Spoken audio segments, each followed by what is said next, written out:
this time Charles is playing first, so it's going to be another fierce match. So let's see what Charles pulls to start this game. Yeah, that excitement of the mystery of the first tiles and what is it going to be? What am I going to get? There's nothing quite like it.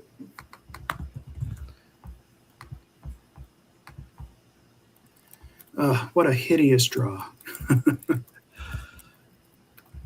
Well, that is it. And oh, he's found it without any delay. So there you go. Now, I was speaking last game about Jim not getting the benefit of a gift out of the bag bingo, but Charles is getting that this game. So good on him for using so little time to quickly get this word down. And, not that it's hideous, but Alec's not been gifted with as quite a simple problem. With a player of word knowledge like Alec has, might not be as easy or it might not be as obvious, but he's going to find a play like Sagehood every time. That's a nice response right there. Fantastic.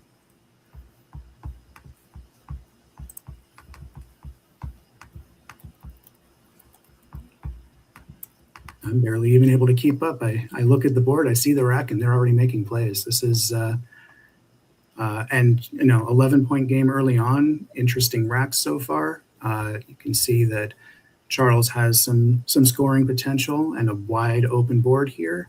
We might be starting down the path towards a nice, competitive, challenging game throughout. Well, Charles has had to face a reply bingo. If he's feeling a little avengy, he might have to find a good play. Avengy, of course, not valid, but he'll be looking through that triple word score, right? Rob, what would he be potentially considering at this point? Yeah, there's scoring potential here, but it does involve words or letters that you really don't like to have. You can see Charles kind of moving his tiles around and quickly settling on what appears to be likely his most bingo-prone play here of jived, getting rid of that V and that G. And the Y, even though it's a good scoring tile, it's not always a great bingo tile. So you can tell that Charles, with this perfectly open board, plenty of opportunities to bingo, he wants to bingo again. Yeah, so he's kept some really bingo-prone tiles. We'll see if he's rewarded for that. Meanwhile, on Alex's rack, he has 3 E's, but he is holding a Q and a U, so it could be a scoring turn, but he has to find... Oh, it finds a very crafty play. It takes a lot of board vision to see this Q, U, E, U, E play.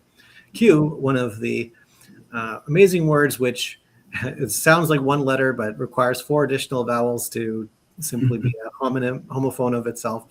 So what do you think of that one, Rob? Yeah, I'm impressed. I mean, the Q, U really kind of limits kind of what you need to think about or what you need to generate as a player.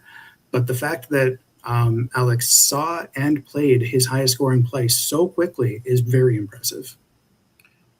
As a sort of side award for finding such an impressive play, he's also blocked Charles's frontage. So that should give Charles a bit of a problem to work through because he no longer has a bingo to just simply keep scoring.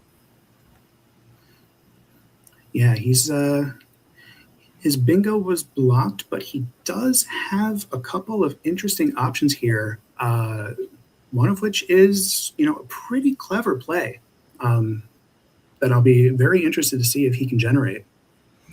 Yeah, it's a high scoring play, but it requires seeing not only a hook, but seeing a hook in a place where it would create a sort of a uncommon consonant combo. So hooking Q with the R would put the RH together. There are words that have R and H together, but they're not as plentiful a combination. So then he'd be able to play vertically through that with forehent, Forhent. And if he's able to see that, it will definitely be an impressive find. Yeah, with a rack like this, where you're bingo prone, but you're not quite there, you're looking to yourself, or at least I do. I'm so close to a bingo. I had one, it was blocked. I could potentially try to leave myself a really great chance to bingo again with something like of alongside of hideous here. But when you're looking in that area and you're looking at your rack, you can't be blind to the possibilities that you have still high scoring plays available. You're talking about forehand here, which is a really, really impressive kind of board vision and word knowledge check. But there's also 40 points on, excuse me, on display here with a non-bingo double-double through hideous with an I, Fenitar, which I know Charles has seen and is likely to generate. So the question here is, which path does he want to take? Does he feel like he needs that bingo? Does he feel like he's ready to blow up the rack? And if so, what way does he want to do so? It's very interesting, and for sure he's going to be debating between those options. And forehent actually means to overtake, so he doesn't want to be overtaken by Alec's next bingo, which is lined up. He's seen idealize, but between the plays that it appears that Charles is considering, which may be of and Fenitar, does seem that he'll be able to block idealize from coming down. So really going to be interesting right now which choice Charles finally makes. Yeah, this is so interesting because you can see on his rack now he has forehent potentially lined up here and is considering playing it. And as it turns out, like, you've got three eminently reasonable plays here, and what may be the best or at least the highest scoring forehent is also the one that gets hit the hardest by Alec's response. You can already see on his rack he has the bingo idealized lined up. And 2 of 3 of the plays that Charles has lined up here block it. But what he's ultimately choosing here, forehand, which is such an impressive play, it's kind of one of those situations. Great play, terrible results, because it looks like he's going to be hit pretty hard afterwards. Well, if there's any consolation, if idealize does come down, it creates a double word score hook. So if he's able to draw one of the hooks, he might be able to kind of reduce the impact of idealize. That fear might be why Alec is looking at it. Oh, he does have the alternate play of Lee's, Leze, but he does choose to play idealize. He's throwing caution to the wind here and taking the points. It's probably too much of a margin to ignore. Is that right, Rob? I think so. I mean, the score for idealize is just too much to sneeze at here. Even with those hooks, Charles is drawing 6 tiles out of a bag. There's hooks available. It's possible that he's going to get hit, but he's not quite going to, or he's not necessarily guaranteed to get them. And the way this board is shaping up here, we're in for a banger. This has been getting spicy.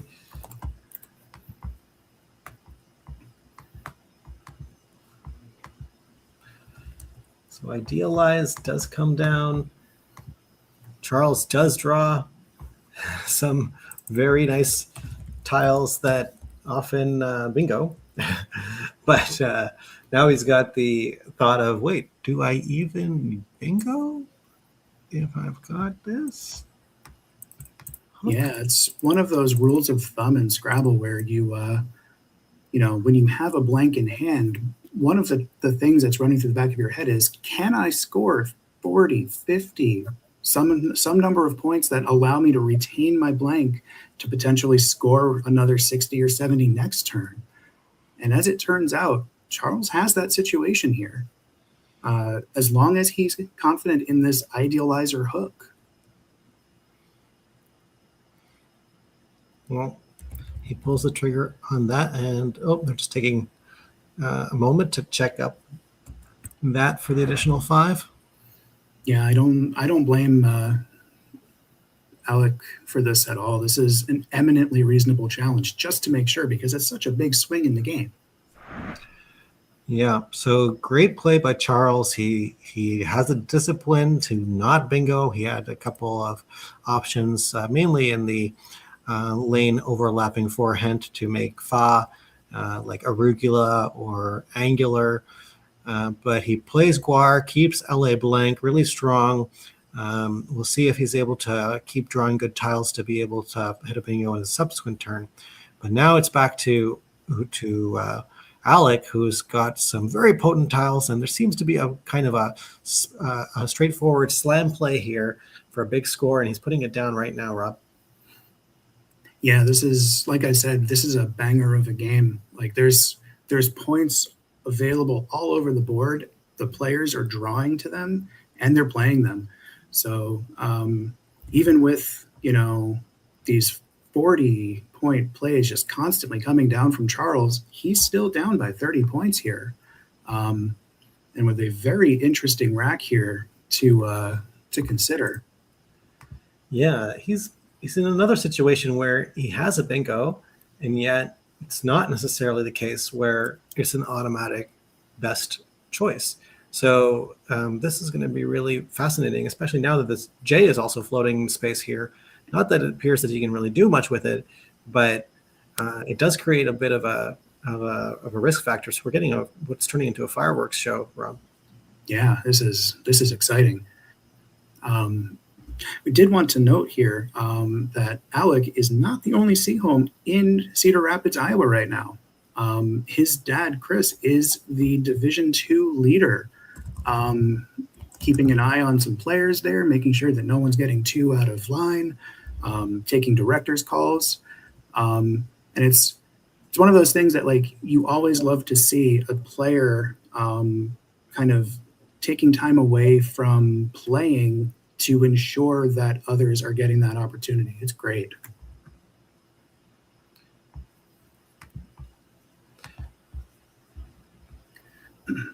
He's pondering. I'm not sure if he's seen the bingo, but knowing Charles is such a strong player, I feel like he probably has seen the bingo. May already have started just weighing what else he can do. There are plays that some mid-level players will definitely be able to find. For example, putting the W onto the triple letter score under the A of Idealizer. You can play horizontally with a play like Wade and score pretty handsomely with 42 points. But there are other plays available, like in the same lane, he could play Dow, and that's what he seems to be doing, keeping very strong tiles. So again, foregoing a bingo, but showing incredible discipline. Yeah, this is one where it was a little bit more of a coin flip here, whether you still want to retain that blank, because Ownable scored about 40 points more, which is generally more than the threshold than a lot of players would kind of set for themselves between bingoing and holding the blank for another turn. I suspect probably the hot spot up at the top of the board that his bingo Ownable would have created was a big part of his calculation there. And it has the added benefit here of actually blocking Alec's bingo. He had his tiles lined up and he was ready to play Tallymen through the E in Hideous, but he no longer is able to do so. Well, Tallyman has an anagram of mentally, which also doesn't play, but unfortunate for Alec. But now he's going to have to really look. I mean, the J is floating in space, which is certainly going to be something that creates some bit of distraction. There is a play through the J if he chooses to go in that direction that'll score very well. Janty for 45. But that might not be his best option because it would keep LLM as his leave. Yeah, Alec has quickly seen another hotspot on the board for the Y on his rack. Manly scoring 40 points here is an excellent play as well, leaving a bingo-prone two-tile leave. We are also being told here, up here in the booth, that Alec's cousin Liam is watching his cousin play right now. And I don't know how frequently you've been able to get to watch these games, Liam, but you're getting a good one right here. This is phenomenal play from both players, and it's really, really exciting to watch, and I'm glad you're here. Hi, Liam. Your cousin is looking pretty super. So now Charles is sitting on another bingo rack with lots of options for bingos, and this time not bingoing is not really likely to happen. So we'll see how he decides to play this one. But when you have a rack with these kind of high common letters and a blank, and you're starting to look for a bingo, what's your thought process, Rob? How do you focus on particular letters or spots? Well, it's interesting here because I was talking earlier about how open the board was, and suddenly that has changed. This is becoming a more constricted board than it initially looked like was even possible. But with a rack like this, you've got your high probability bingos, you've got the Latines set, you've got letters that work to create some high score or high probability eights. But suddenly the really kind of like the lowest hanging fruit isn't quite available anymore. So at this point, you're really starting to kind of manipulate your letters. You're looking at those common suffixes like ATE. You see that there's an E on the board for hideous. Can you get like an ATES play here to get some more points out of this rack? Because you've sacrificed some points to score really well with other tiles the last couple of turns. And now suddenly you're in a position, and I think Charles is kind of like thinking to himself here, like, I was doing so well. I have this blank and I'm scoring, and now suddenly, where are my points? What's unavailable here? Yes, there is a play through the first E of Idealizer that would give him a reasonable score. It's the high scoring bingo, and it's a little bit tricky to catch that lane, but it is findable for Charles. He's a really experienced and skilled player to notice that lane and then the bingo that goes along with it. But it's definitely a turn where, because the board is so open, you want to take a look around, make sure that you haven't missed any other potential spots, and also that you kind of have to run through your J bingos in your head to make sure that you haven't just overlooked a really big score there, because not only is it about you scoring, but you're also thinking about ways to limit your opponent's scoring. Charles is rightly taking some time here to think this through. And he's also trailing a little bit, so he really needs to be able to maximize this play. Yeah, it actually looks as though Charles is considering the maximum, well, maybe not quite maximum chaos option, but a chaotic option here of an alternate spelling of Janty. He has it lined up on his rack. He could be retaining this blank for yet another turn. One option that I wanted to kind of highlight here that is even more chaotic is the possibility of playing talkie through the KI, setting up the T in the triple lane, and with the J in a position that makes it actually really difficult to block that, at least coming down from anywhere to get the points on the J. It wasn't necessarily the best play, but it was a very interesting option that kind of popped up here on the simulation. Well, this is fascinating because not only did he choose Janty, but he gets an extra 5 for it. So that actually makes makes the formula work out a little bit better for Charles, as it turns out to be 39 plus 5 and keeping the blank. Of course, this all hinges on his ability to get some half-decent tiles out of the pool and not run into problems where he wouldn't bingo later. But he's definitely managed to prevent the J from being a tool for Alec, who in any case probably wasn't going to be able to use that J. So, but that was not known to Charles. Yeah, you can see that Alec has kind of run into a bit more of a challenging rack with lots of consonants on it. He already has a play lined up here that does a lot of things that you want to do with a six consonant rack, which is to play four or five of them off, in this case four, and score. He's already placed and played down Carvel, hooking the L onto Zoll for about the most points available to him on this turn.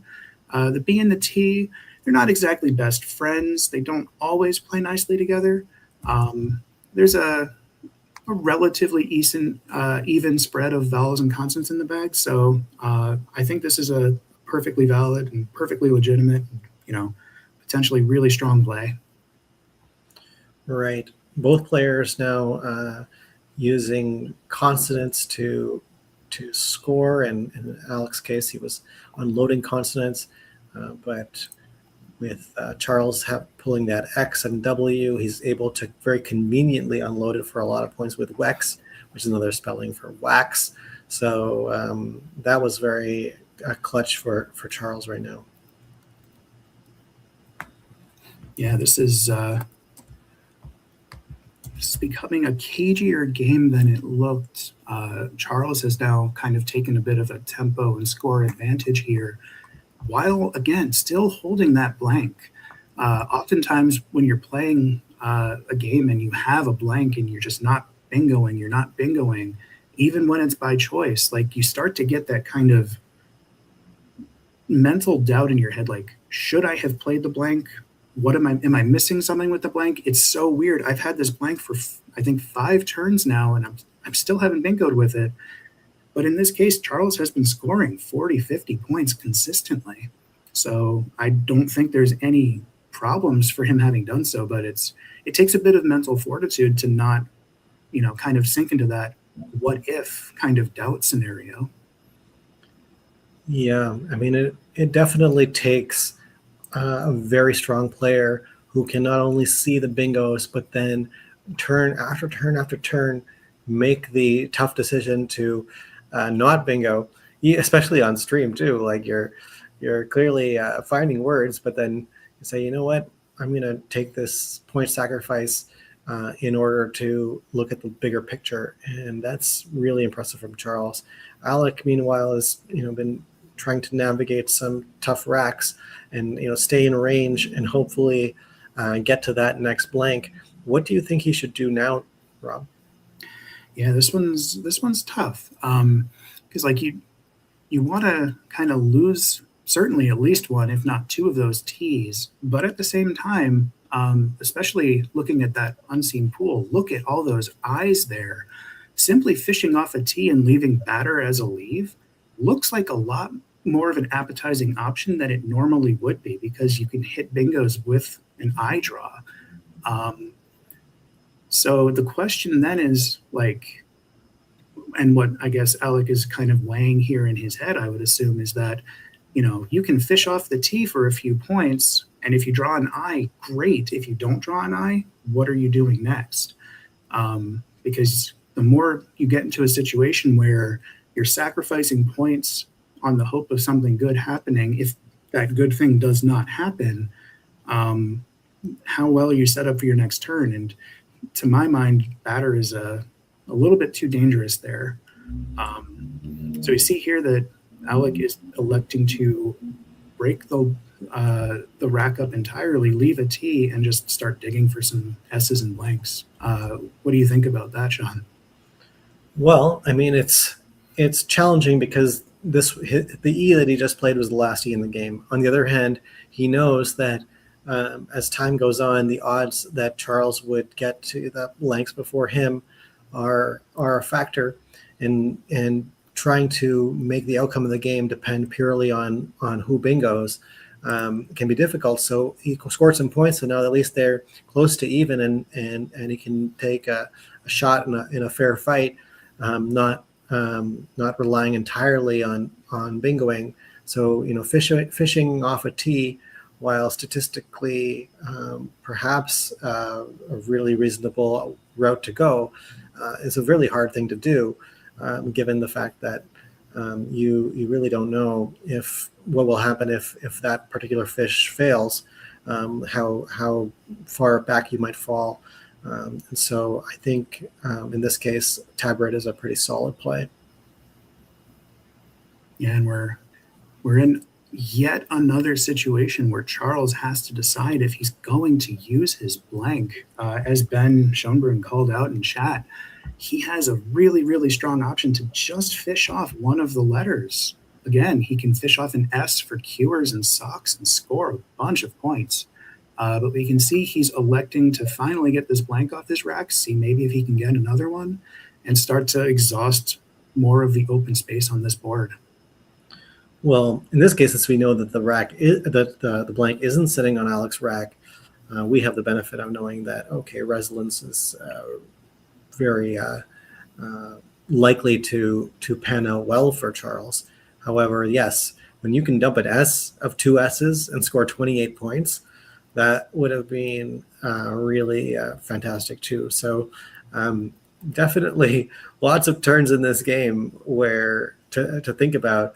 And I think after several turns of foregoing the bingo, Charles made the choice not to leave it to chance and try to get the bingo down now and then move forward.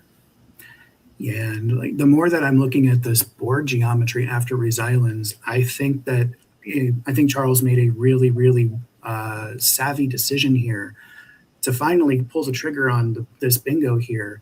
Because if you look at this now, there's really only one unobstructed bingo lane available on the board anymore, and that's to that G in Guar, which is situated such that even if Alec were to play there, he's like by definition opening up more opportunities for Charles to strike back and maintain his lead after a bingo. The C and the A in Carvel have now been obstructed. The T in Forehent is completely gone. There's just no space available to play 7 letters around it. So Charles has constructed this situation where even if Alec has one of the better possibilities or one of the best racks he can have, he now has to likely find something through CI disconnected, AL disconnected, or give back a bunch of points to Charles. It was, I think, a really, really smart decision. Unless he can get really quickly to some kind of S starting bingo or something that fits with tabrettes, I think Alec is potentially going to struggle to really give himself a viable pathway here. It's really, really interesting to see what his choice here is going to be. Well, I hope he's not facing certain doom, but he could play Doom underneath Resilience is a bit reckless. Definitely not the most recommended play. But what he may be thinking is, okay, at this point, I'm behind. I need to score. I probably need a bingo. I need to keep that opportunity for the ING bingo in play and possibly play somehow that will open up another bingo lane should I be able to draw an N, an I, a blank, and some other good stuff. So this turn may be the deciding turn of whether or not Alec can get back into this game or threaten something that Charles can't really stop. Yeah, it looks like with how his tiles are aligned on the rack, it looks like Alec is considering really going hard for that blank, despite the unseen eyes from his perspective, with a really interesting 6-letter word. It looks like he's about to play it on the board now, Bampot. When he first put those letters in order, I was thinking to myself initially, oh, he's thinking to himself, if Janty had never happened, I have Jampot. But as it turns out, he's got a really interesting score to unclutter his rack and really give himself what he views to be his best chance at getting that blank out of the bag. We'll see if he does. He does not find the blank, and that means that it's going to be a really tough situation for Alec to close this gap, especially with his rack having 3 eyes on it. So this is up to Charles now. He's going to make a play here, extend that lead, and Alec might get one more shot at a fish, but looking pretty grim now. One interesting aspect of that Bampot play, it actually leaves 6 tiles in the bag. So one aspect of that play for Alec to consider, which I imagine probably helped him pull the trigger on this, is the fact that there's 6 eyes unseen to me. for all he knows, 4 of them, possibly even more in the worst case scenario, could already be on Charles's rack. And if that's the case, then Charles can't do anything about it. He can't exchange. He has to play through all of those eyes. So I imagine that was potentially one risk that Alec was willing to take here, just to potentially just eliminate basically Charles's options to respond in any constructive way. That's a really great analysis, Rob. Not being able to exchange, if Charles had that eye-filled rack, would have been a big problem. As it turns out, we see that he didn't have such a problem, and he was able to play a couple tiles off to play Riff, and that's an interesting choice. But it does mean that Alex still has some room to potentially play off a couple tiles and still find a way to hit some kind of miracle late bingo. So this game is not quite over yet, and it's going to be really interesting to see what does he play. With 11 tiles unseen, 4 in the bag, he could probably play 2 or 3 tiles if he's able to find a way to improve his bingo prone tiles while also creating a lane. Is that kind of where this goes, Rob? Yeah, I imagine Alec might take a fair bit of time here to think about it, because what he needs to do is to ensure that he has 2 places to bingo, and in a perfect world, ensure that at least one of them threatens enough points to be able to overtake Charles and win if he gets to bingo out. There's a really interesting play suggested in the chat of ISO through the second S in Resilience.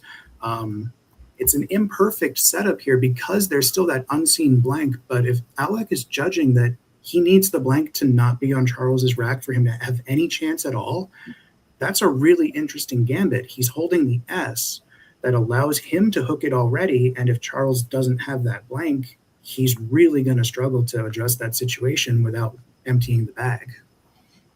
Yeah, great analysis. I'm a little surprised that Alec played so quickly. Oh, He's chosen sick, but he's drawn the blank, but he also drew another eye.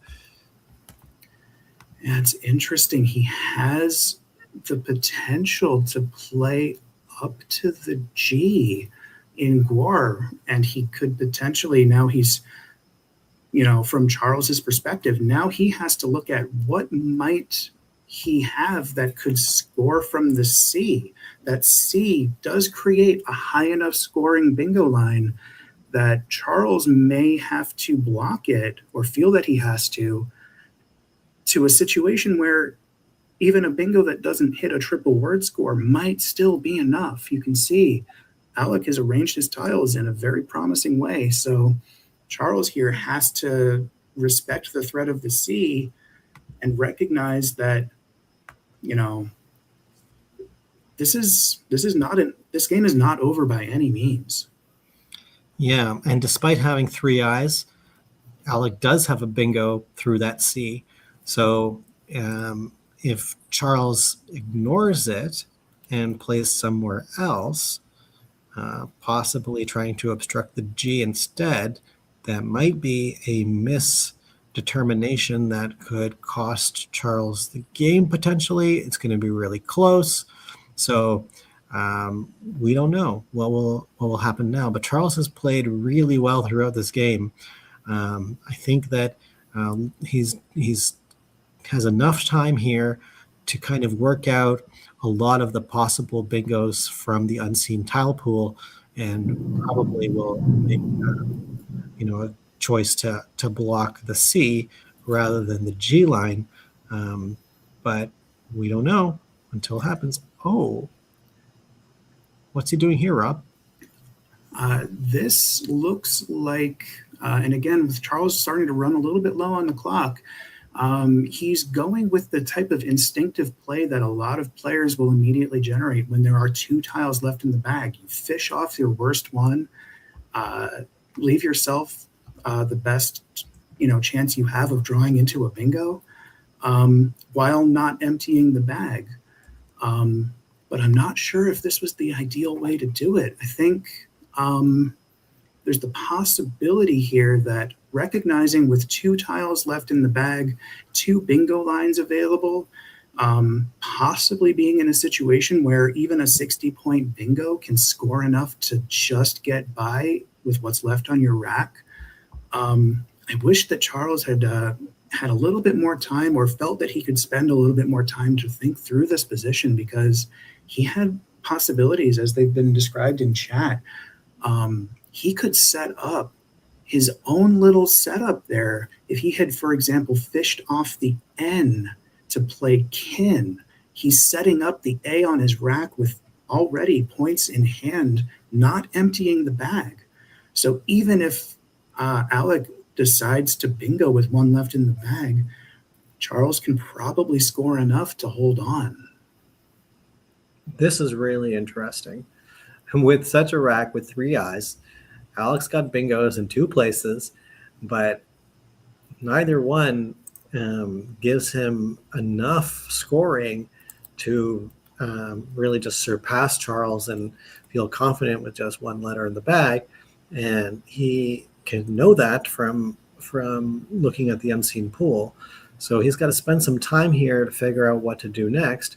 And if he forgoes bingoing to try to create 2 unblockable bingos with the bag empty, then that's another approach to take. But that might not work out anyway, because Charles is actually sitting on a bingo himself. Yeah, that the B fish there did work out for Charles, in that it gave him a bingo available should he get the opportunity to play it. But Alec here, he's sitting on a choice of bingos if he decides to take the risk of playing one. He has bingos through the G, iodizing, which he had on his rack, and also some really interesting words through the C, didakois, such a weird looking word, as well as the more common idiocies. But both of them don't score enough to actually let him pass Charles. So Alec is going to have to do some analysis here to try to figure out, is there any rack that Charles could have that doesn't bingo, that if I make a fish here, I get to bingo and he doesn't? Because with this score differential, that might be his last chance to win this game. There is a sequence that does work that could work out for Alec. It's very bizarre, and I'm not saying it's likely to happen, but if he plays off an I in an attempt to give some difficulty to Charles, after maybe considering the possibility that Charles has a bingo to the G, you could play GI, which of course looks a little reckless because it's opening the top right corner for the triple word score, where Charles could score well with, like, for a word like Puri, for example, Puri. But what that would do is result in Alec drawing the last remaining N out of the bag, which actually would form the bingo iodizing in the second row from the bottom through the I of sick, hooking the S onto 4 hint and scoring 88 points. And if that sequence happened exactly like that, then Alec would win by a slim margin of about 8 points. So I don't know if that will play out that way. That would be really hard to predict at this point. But I think Alec is gonna need to work out something here, because the possibility are there, and maybe he has to play this with the assumption that Charles doesn't have a bingo right now. But this is really fascinating. Yeah, I think it looks like Alec has correctly identified that Charles can only bingo to that G, it looks like. So if he goes there first, Charles doesn't get there. But it's really like that kind of that sequence there that you were describing is such an interesting challenge of recognizing that a word that looks like it should be like a past tense for hint does actually take the S. That, because depending on how you study, depending on where you've seen the word, you may not remember its definition or its hooks. Yeah. The one thing about this play, choosing iodizing, is that most likely Alec decided, hey, let me just recover some spread here because I know that after I play iodizing, no matter what combination Charles has, he probably has enough to outscore score enough to withstand my outplay. So I believe it's a bit of an admission of or a concession that the game is probably a lost and that he can just recover some spread. What do you think about that? Yeah, I think that's very likely kind of where Alec's train of thought took him, is that the scenario that you were describing is so non-intuitive that it's the kind of thing that like that it's Nigelian to come up with this so bizarre looking play of G that sets up the potential P for your opponent to score points while giving you a 1 in 8 chance of drawing the letter you need to bingo out and steal the game. Um, like, to even come up with that sequence is exceptionally difficult. And then to pull the trigger on the 1 in 8 possibility, where if you don't hit there, you're turning a close loss into a much larger loss. Yeah, that's a really hard sequence to pull the trigger on. You can see Charles is taking a simple play to score some points, ensure his victory. Alec is about to play out. I'm really looking forward to hearing their description here. Their discussion, I should say.